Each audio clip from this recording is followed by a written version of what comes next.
Some news stories from Ethiopia and neighboring countries. Firstly, Sudan, viewers. We have been updating you about massive rallies in Sudan, which started on the 25th of October when Army Chief Abdul Fattah al-Burhan tried to stage a coup. We have some updates in this regard for you. Secondly, Ethiopian government has released a statement about delivery of aid to Tigray. Some trucks are on their way to Tigray. Will they make it to Tigray, to Mekelle? Thirdly, viewers, Berhanu Jula, Ethiopian army chief, was in Kenya today. What are the objectives of his visit to Kenya? And fourthly, viewers, in coming hours, voting is expected at a committee of UN's General Assembly. The voting will be held to approve funding for a commission which has been set up to inquire into human rights abuses committed in Tigray, Amhara, Afar regions. Ethiopian government is trying to stop the funding. Who will vote in support of the funding? Who will vote against the funding for this commission? That remains to be seen. Lastly, Eritrea has a new ambassador to Ethiopia. Let's start from Sudan. Since the 25th of October last year, demonstrations have been underway in Sudan. People are protesting against Sudanese military's intervention in politics. They want an end to military's role in politics. Abdul Fattah al-Burhan, Sudanese army chief, staged a coup in October last year. He removed PM Abdullah Hamdok, then he reinstated him, but later Abdullah Hamdok resigned. Talks have been held among stakeholders, but so far no success. We are seeing protests continue. Once again, massive rallies were seen across Sudan. Some Middle Eastern countries, UN's mission, transition mission in Sudan, they have been trying to bring factions to table, but so far no considerable progress has been made. People are out in the streets against Sudanese army, but Sudanese army, the most powerful institution in Sudan, is not stepping back. Watch just two clips from today's protests, then a next news story.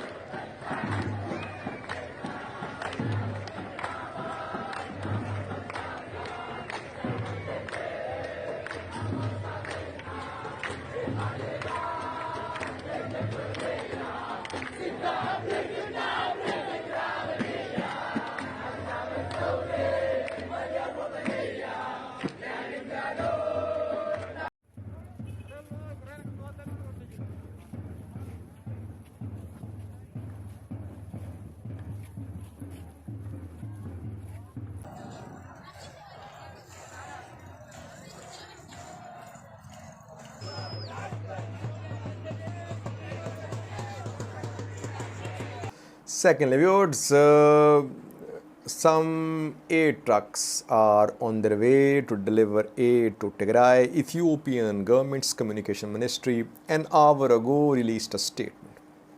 The government says it has been stepping up its efforts to provide Tigray with aid through increased number of flights. UNHAS flights have been increased and now WFP, World Food Programme trucks have been cleared to move towards Tigray from Samra.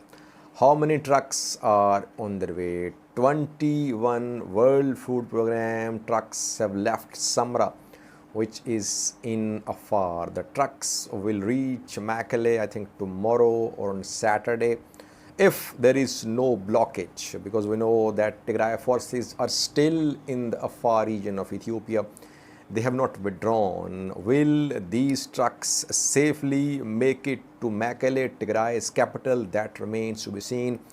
We have seen some efforts from aid agencies, from Ethiopian government to convince Afar elders to let these aid trucks pass through Afar peacefully. US ambassador to Ethiopia, Tracy Jacobson, was also in Afar.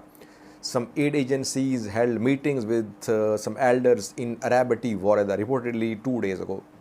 So, in the background, efforts have been underway to convince tribal leaders, militia leaders, to let the aid pass through the region towards Tigray.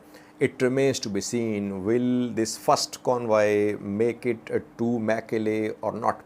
Tigray is not withdrawing its forces from Afar, but the 21 trucks are not sufficient.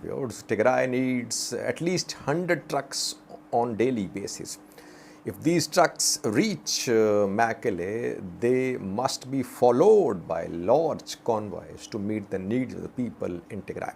Let's see what happens. We'll update you about the movement of these trucks. So far, the movement is going peacefully because they just left Samara. They have not reached close to Abala, I think, where fighting was reported 2 days ago. Afar officials have been talking about ongoing fighting in some places in Afar where TDF is positioned. Gatachorida says there is no fighting along Abala Samra road, Samra, Abala, Mekelle. Let's see, will these trucks reach Tigray's capital, Mekelle? We'll update you in coming hours about the movement of this first convoy. Thirdly, viewers, we know that in December, US Human Rights Council approved a resolution and it set up a commission to inquire into human rights abuses committed in Tigray, Amhara and Afar. Ethiopian government, African countries opposed the formation of the commission, but majority vote decided to form the commission. Then last month, 3 members were announced to lead the commission. But so far, funding for the commission has not been approved by Budgetary Committee of UN General Assembly. And I think yesterday in a video I reported about Ethiopian government's efforts to stop the funding for this commission. China and Russia reportedly are supporting Ethiopian government. These countries are trying to stop the funding for this commission. If there is no funding, obviously, commission won't be able to function. Now, in coming hours, voting is due to be held at the Budgetary Committee of UN General Assembly to approve funding for the commission or otherwise. Ethiopian government is lobbying, it is trying to stop the funding for this commission. If the funding is approved, then let's see what Ethiopian government will do. Will it allow the commission to travel to Ethiopia? That remains to be seen. But first step is approval of funding. In coming hours, voting is expected. Let's see which countries will support Ethiopia there, which countries will oppose Ethiopia. We'll update you in coming hours about the voting for funding of UN's inquiry commission due to start investigations into human rights abuses committed since the start of Tigray conflict in November 2020.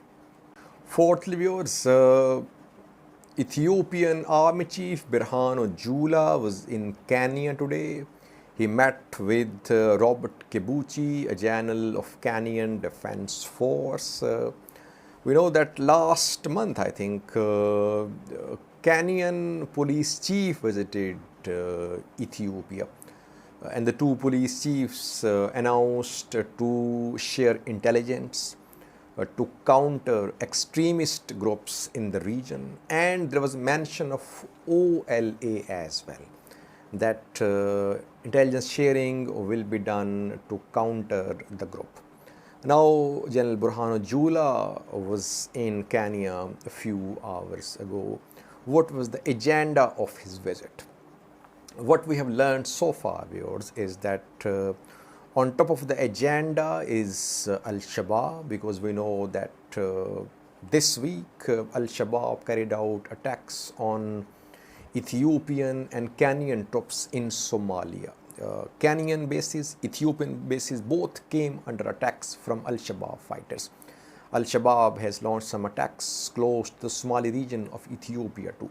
So, Somalia, Kenya, Ethiopia, they want to start joint operations. They have been doing that in the past as well. They want to strengthen their cooperation to fight Al-Shabaab. Secondly, they want to strengthen East Africa standby force. And thirdly, though not announced, OLA could be on table as well, I think, because we know that it is said that OLA has training camps in Kenya, on Kenya-Ethiopia border areas. A few days ago, we saw a statement from Azima party of Berhanu Jula, who accused Kenya of harboring OLA fighters, that there are camps of training camps of Roman Liberation Army in Kenya. It's not the first time we've been hearing about these camps for years. Obviously, I think OLA might have come under discussion. OLA has increased its activities close to Kenyan border, which could be a matter of concern for Kenya. OLA is in control of now the road which passes through Guji, which connects Ethiopia with Kenya. So, Ethiopian government, Ethiopian military would be hoping to receive assistance from Kenya to contain Oromo Liberation Army, though not officially announced, but what we have learned is that it was also part of the agenda. Will Kenya support Ethiopian government in its fight against OLA? That remains to be seen. Lastly, viewers, and other Beniam is in the news. Beniam Berhe is new Eritrean ambassador to Ethiopia. He will also work as the head of Eritrean permanent mission to African Union. We have been hearing about Beniam Girme, Eritrean cyclist who is now an international sensation in cycling world. He won international championship in Belgium just a few days ago. Now another Beniam.